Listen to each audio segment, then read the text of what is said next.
Navy Cross recipient Sergeant Major Bradley Kasal visited Camp Pendleton to sign copies of his new book, May 14th. The book, My Men Are My Heroes, The Bradley Kasal Story, authored by Nathaniel Helms, tells the story of how a career Marine from a small Iowa town became the face of the ongoing war in Iraq. It all started with this. Every Marine has seen it, as have most Americans. A picture of a wounded first sergeant being carried out of an insurgent stronghold by his men. Many Marines fill up with inspiration and pride when they see this powerful image. He really never gave up. He kept on fighting and fighting, keep his Marines alive, Marines and sailors. And the stuff that he did was something truly amazing. It's really motivating.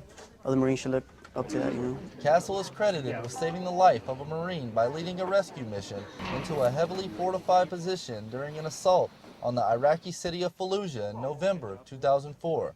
Kasal was shot multiple times and hit with shrapnel from a grenade blast, which is detailed in the book.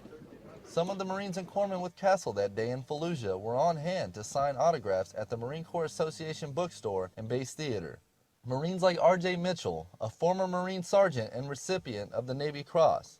Mitchell remembers Kasal's distinct style of leadership.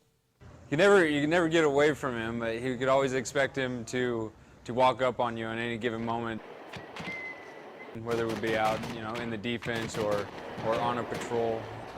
He'd always seem to either just come out of nowhere or just be there all the time. Kasal was evacuated back to the States after the firefight. He lost more than 60% of his blood and was told by doctors he may never walk again. But after 2 years of multiple surgeries and intense physical therapy, Kasal has returned to full duty, continuing on with his Marine Corps career with the determination he has always shown. Never doubted that he'd be walking with assistance or even with a cane or anything like that. I just didn't see it happening for him.